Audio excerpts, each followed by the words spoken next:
Today we have Tricia Floyd. She is a mother, a full-time job, wife, and also OCB Figure Pro. And the reason why we invited her today is because life has presented her with many, many challenges. And we all go through a lot of challenges daily. Life is very difficult, and especially when you have a family, and especially when you have little kids. And Tricia has a 5-year-old that's been going through some pretty serious challenges since she was born. And Tricia will give us a little bit more details on how she's been going through everything in life. Okay, so as you said, I am a mother and a wife. I got married in 2012, and shortly thereafter I got pregnant with my little daughter, Tia, who is now 5. 6 months after she was born, we noticed that she started to have some health issues with breathing. And after some testing, she was diagnosed with a rare heart disease called dilated cardiomyopathy, which means she had an enlarged heart. So we stayed in and out of the hospital for the first 2 years of her life. And during that first 2 years, I became very depressed and just in a really dark place because of her diagnosis, because of having to live inside the hospital. One day, it just hit me because I was kind of praying and, distraught. And it hit me that I couldn't, ask her to fight for me if I was so weak and in such a mentally weak space. So at that point, I decided to take my life back and pursue fitness and pursue health, not only physical fitness and physical health, but mental health as well. So I got back into the gym, and I believe I had gotten up to about 215 pounds, and I ended up losing 75 pounds. Mm-hmm. Around that same time, Tia started to do well, where she stayed hospital free for about 3 years. So during that 3 years that she was hospital free, I decided to get into bodybuilding and powerlifting. Once I lost weight, I noticed that I had a lot of muscle that I had built. So I decided to try my hand at bodybuilding, and I actually went pro on my first show, so I was excited about that. And I also powerlift because I'm very strong. So I pursued a natural powerlifting organization, and I ended up winning a world championship and setting a world record on my first season. So Tia actually was at Worlds with me in 2018 when I actually won that championship. And then in my off season, I said I was gonna just look into her health a little bit because her cardiologist was saying that she needed to be listed for a heart transplant. So we had made an appointment 2 weeks after Worlds to get a cath procedure for her, and I had told her she was just going to go to the doctor and get a quick procedure, and we'd be back home. We had clothes out for the next day. I had food out for meal prep that was thawing, and we pursued the doctor's appointment. And while my family and I were in the waiting room, they initially came and told us that Tia was no longer here. And then another doctor ran in right behind and told us, no, she is here, but she had a cardiac arrest, and she would need to be admitted into the hospital right away. So they then told us that her heart had been weakened so much from her cardiac arrest that she would need to be put on a life support device and listed for transplant immediately. At that point, we decided to transfer her to another hospital because we knew if we had to be there, she would be listed for a long time because of her size and her weight. So we ended up going to Duke in North Carolina. And as soon as we got to Duke, she had another cardiac arrest. So they immediately put her on ECMO, which was a life support device, and tried to get her a little more stable for a week or two, and then they switched her to an LVAD.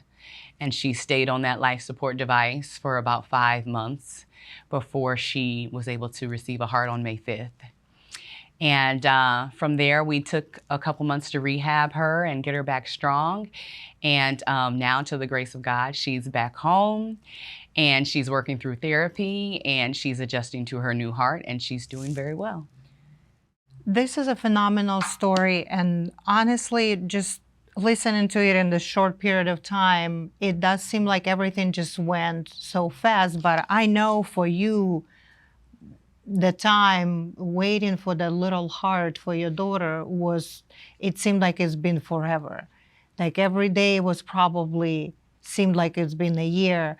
And how did you manage to stay stay healthy, trying to go to the gym, not to go the same road, um, being depressed again? What was motivating you at that time? Okay, absolutely. So this event happened around November 8th, and we stayed in that hospital for about 2 weeks, and then we transferred to Duke. Around January, I had just by chance got on the scale, and I had noticed that I had gained 25 pounds in the time we had been there in just those couple months.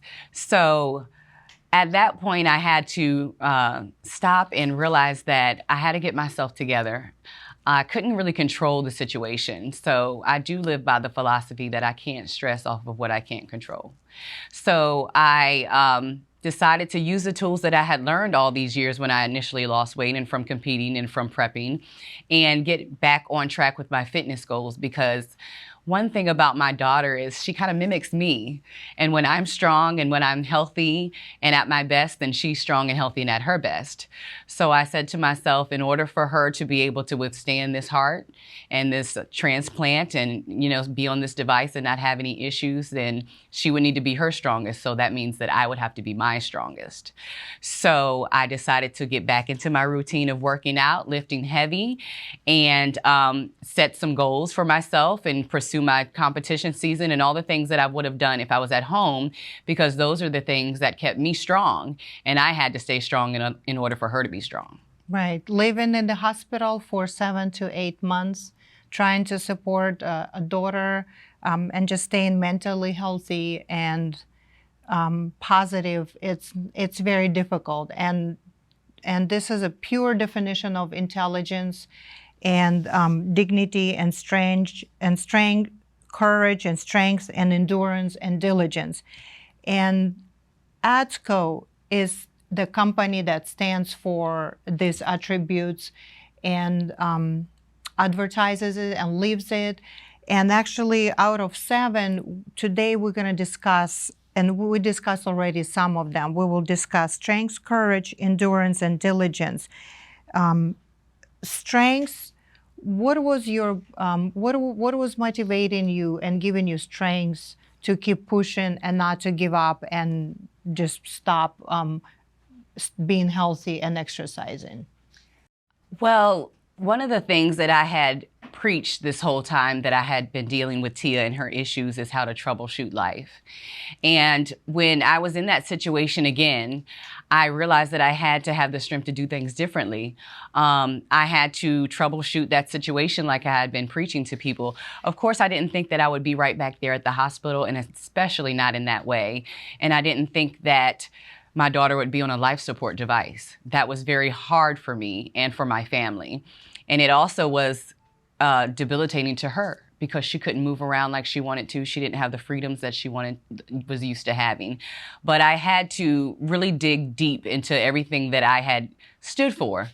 And strength is one of those things. People know me by my strength. I currently hold a world record in deadlifting. So I had to have integrity. I had to realize that I can't go around telling other people that they can troubleshoot life, and I'm in a situation and I just fall and regress and go back to those old habits. So I had to dig deep and